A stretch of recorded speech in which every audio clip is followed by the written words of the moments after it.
Queridos irmãos e irmãs aqui reunidos, queridos irmãos e irmãs que rezam conosco pelas redes sociais, cumprimento a todos com muita alegria. Cumprimento de modo muito especial meu irmão, amigo e Padre Alessandro, que desde quarta-feira está aqui prestando seu valioso serviço à nossa paróquia, confessando, rezando, e nos ajudou a rezar melhor esses dias do mistério da nossa salvação. O diácono Pedro, Mateus, nosso seminarista, todos os coroinhos, ministros, o pessoal da animação, com toda a alegria. Seu Luiz irradia no meio de nós, junto com vocês, e todo o povo de Deus, toda a liturgia. Aproveito para externar aqui a minha gratidão a todos. O diácono Vinícius, embora não esteja presente, mas agradecer na pessoa dele a todos que colaboraram durante a Semana Santa para que nós pudéssemos rezar a liturgia, com o pessoal da animação, acolhida, ministros, coroinhas, enfim, todos que ajudaram, o pessoal da ornamentação, enfim, não quero nomear ninguém, mas dizer a minha gratidão em nome da paróquia a todos que, cada um, no seu modo, com o seu jeito, com sua ajuda, nos ajudou a rezar melhor. Muito obrigado, que Deus seja a recompensa de todos. E a palavra de Deus de hoje, unida a esse mistério tão bonito, que desde quinta-feira nós estamos celebrando, mistério da paixão, morte e ressurreição do Senhor. A palavra de Deus de hoje talvez possa marcar o que nós cantamos bonito no Salmo. Este é o dia que o Senhor fez para nós, alegremo-nos e nele exultemos. Que dia é esse? É o dia onde não mais simplesmente o sol natural brilha, mas é o dia onde o círio, que representa Jesus Cristo ressuscitado, representa para nós o brilho de uma luz nova. É muito interessante a liturgia. Ontem, a noite mais santa de todas as noites, unida ao dia de hoje, nos mostrou logo no início algo muito bonito. Se nós lembrarmos de sexta-feira, quando Jesus morre na cruz, São João narra que se fez uma grande escuridão sobre a terra, desde o meio-dia até as 3 da tarde. Fez-se uma grande escuridão. E por que fez-se uma grande escuridão? Porque aquele que é a luz do mundo foi arrancado violentamente da face da terra pela morte humilhante da cruz. Mas essa escuridão, ela é e foi definitivamente provisória. Essa foi a escuridão que Adão, pela sua desobediência, e com ele toda a humanidade foi posta. Mas agora o novo Adão, que assumiu a nossa condição humana menos o pecado, ele retirou, acordando Adão, ele retirou toda a humanidade dela. A noite santa ontem foi iluminada com a igreja escura. O círio pascal foi trazido para o interior da igreja, para que a igreja compreendesse. Agora a luz do Cristo ressuscitado ilumina definitivamente não só a igreja, mas através da igreja, luz dos povos, a igreja deve agora irradiar essa luz que não mais se apaga, sobre toda a humanidade.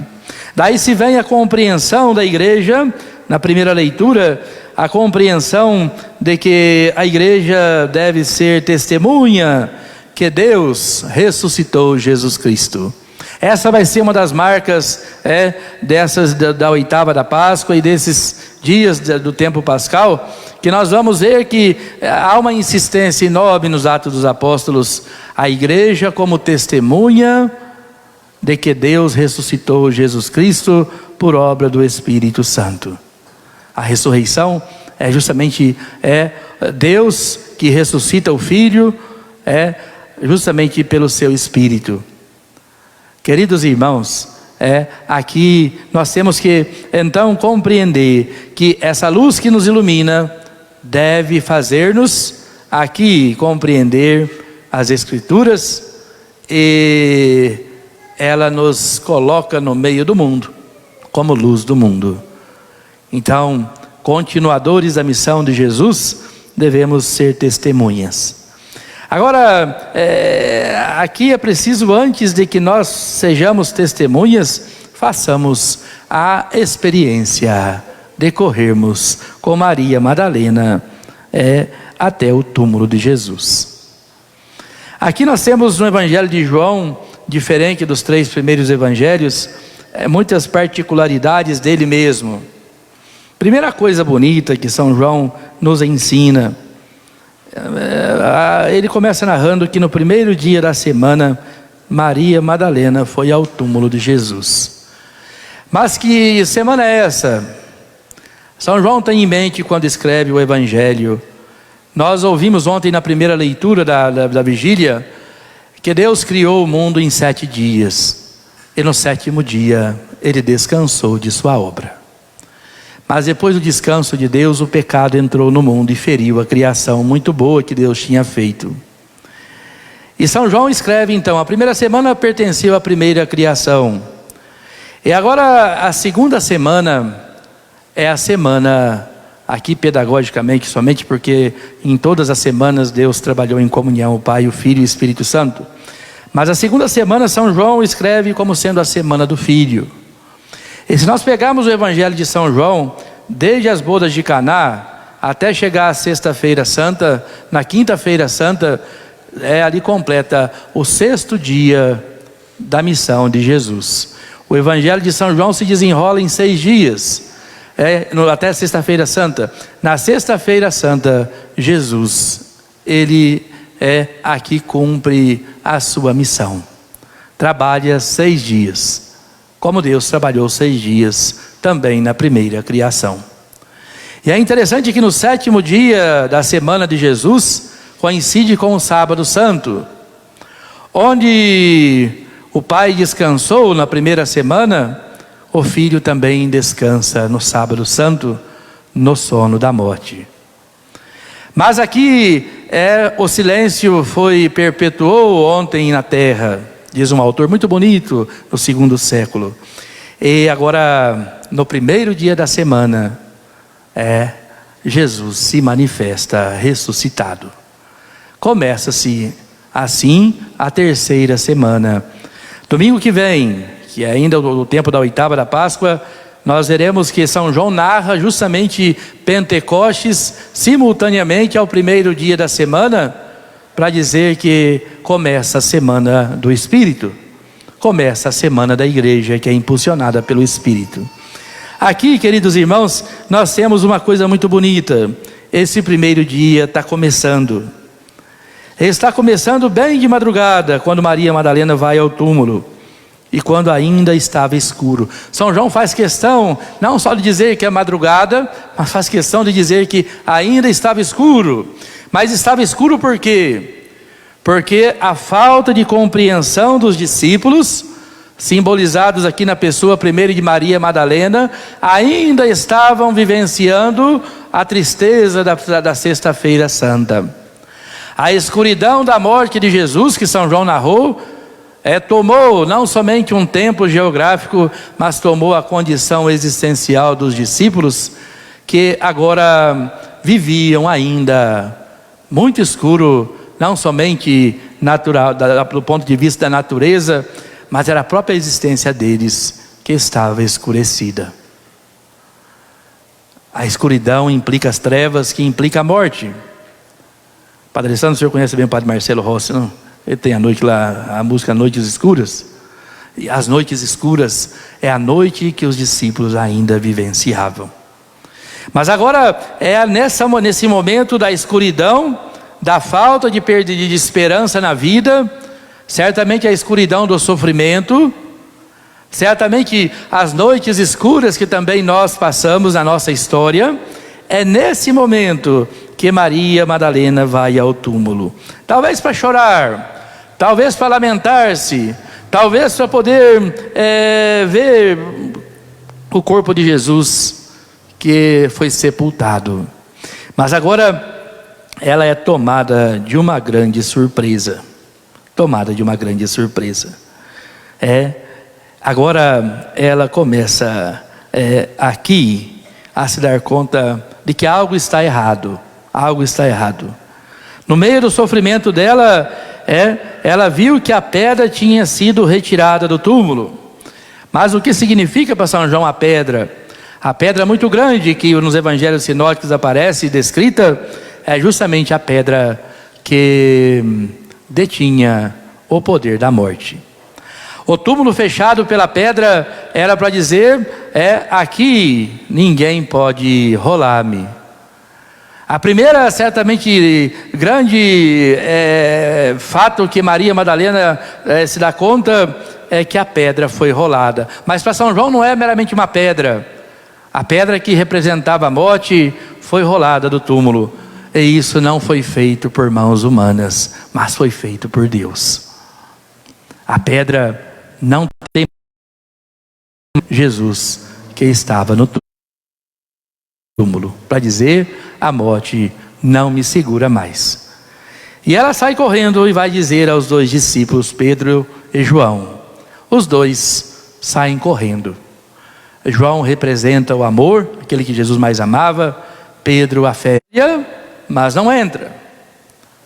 Chega a fé, que é Pedro, representado nele, e agora olha e entra.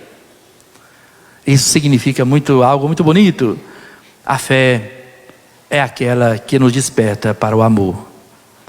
A experiência de fé é que abre para nós justamente as portas do amor, que depois nos atrai. Mas o amor faz com que nós também corramos. E corramos como testemunhas agora para dar testemunho, para afirmar que Jesus ressuscitou dos mortos. E agora, queridos irmãos, os dois entram e encontram o túmulo não mais como estava na ocasião que Jesus foi sepultado. Os panos que estão dobrados agora e postos no chão, acima da cabeça de Jesus e do lado onde Jesus estava, simbolizavam justamente a morte que prendia Jesus. Os judeus tinham o hábito de sepultar as pessoas envoltas em tecidos.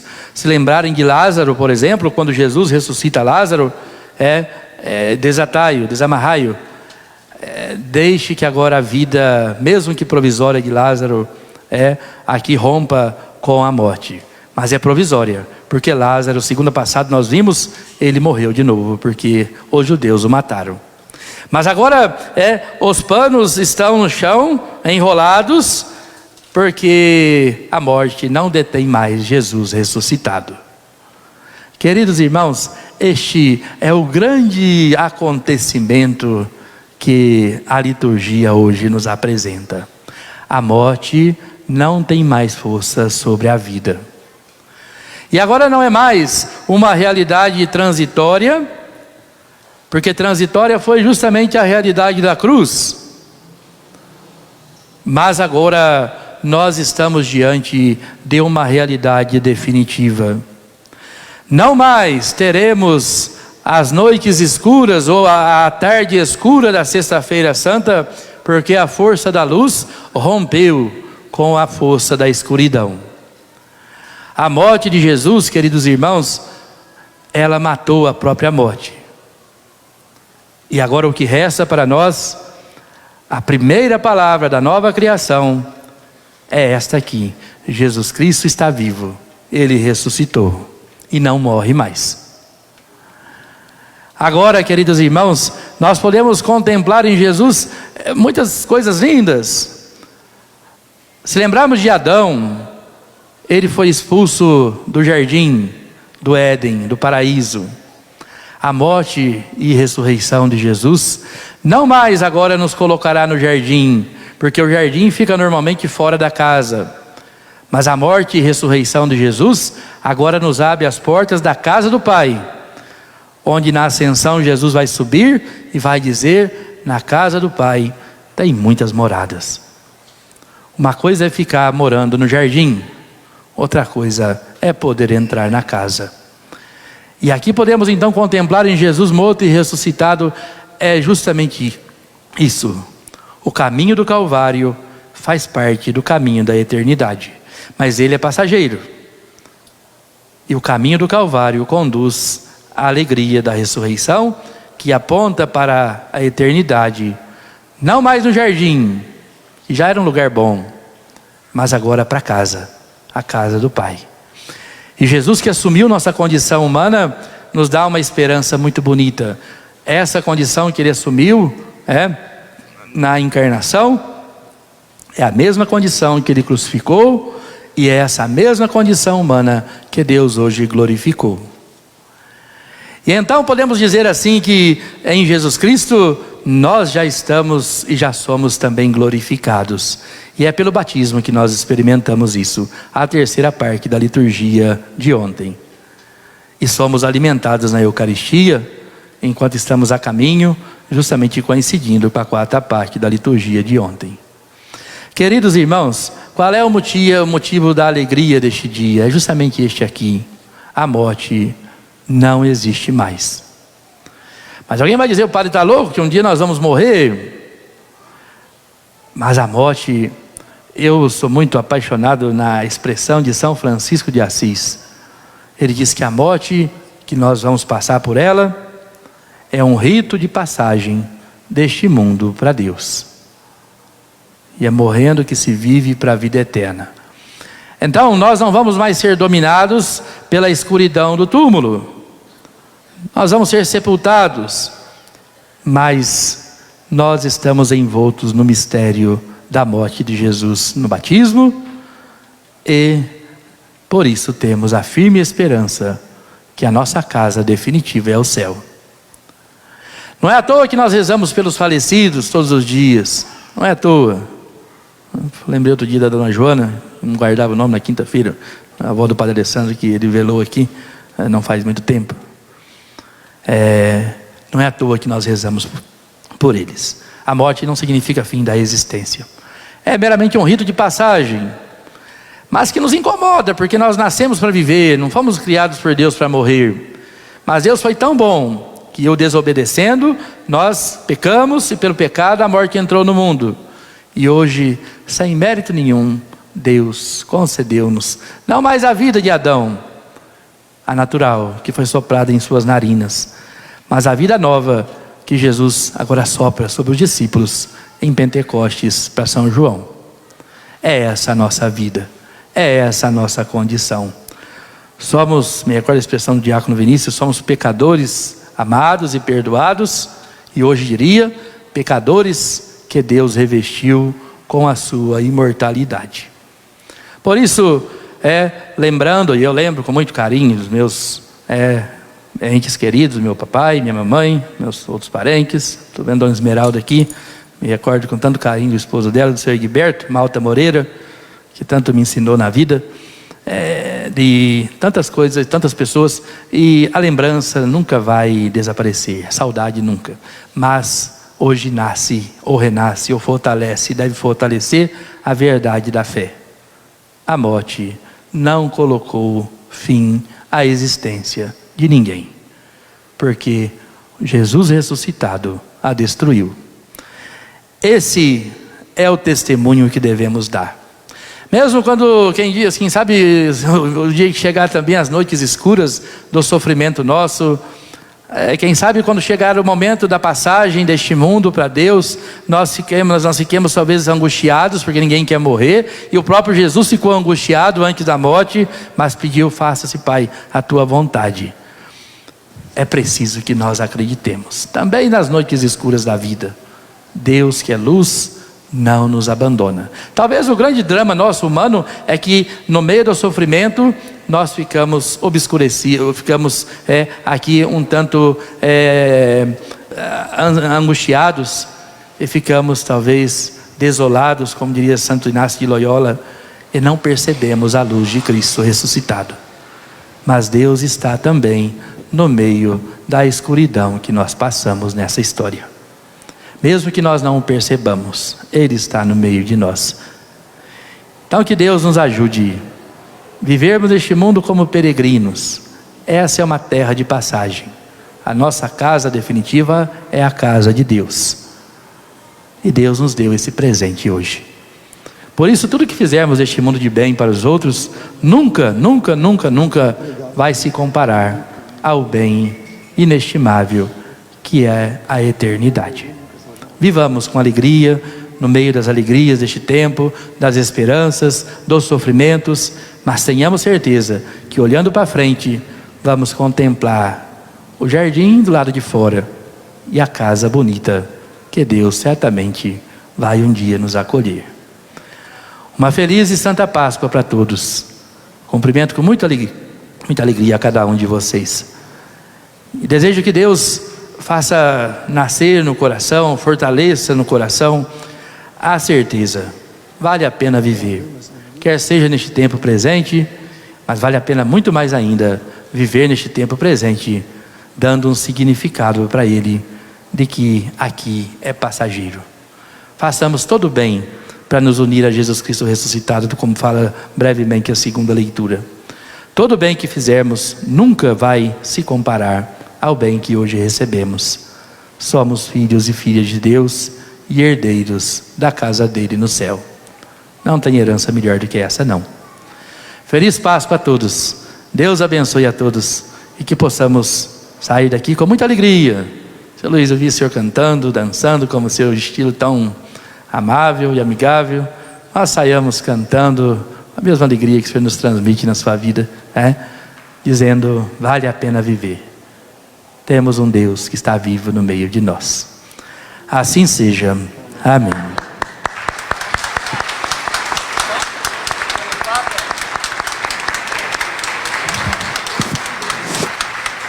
E ainda se vier noites traiçoeiras, se a cruz pesada for, Cristo estará contigo. E o mundo pode até fazer você chorar, mas Deus te quer. De novo, mais uma vez. E ainda se vier, e ainda se vier noites traiçoeiras, se a cruz pesada for, Cristo estará contigo. E o mundo pode até fazer você chorar, mas Deus te quer sorrindo. O seminarista Mateus disse, padre, só faltou agora o senhor concluir com a música Noites Traiçoeiras. Porque enquanto o padre estava pregando, eu, como sempre, aqui admirando a sua pregação, as suas aulas, que é uma aula, eu falei aqui com o seminarista, não posso dizer para vocês o palavrão que eu disse, mas foi um palavrão mesmo. Eu falei, caramba, nunca mais eu vou pregar na presença do Padre Cláudio. Não porque me sinto inferior, mas por perder a oportunidade de escutar um sermão tão bonito. Então, Padre Cláudio, nunca mais na sua presença eu vou pregar. Eu aceito celebrar a missa, mas pregar não.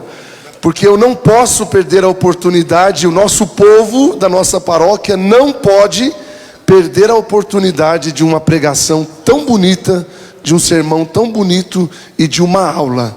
É gostoso, é tão bom. Eu sempre digo isso para os meus amigos, para a minha família. E sempre a minha família me cobra. Inclusive estou vendo a minha irmã aqui, a Alessandra, que acabou de se formar psicóloga. E ela diz assim para mim, nossa, me fala um padre para eu poder ir na missa. Porque eu vou na missa de tantos padres, mas eu sinto um vazio, eu não entendo nada do que eles dizem.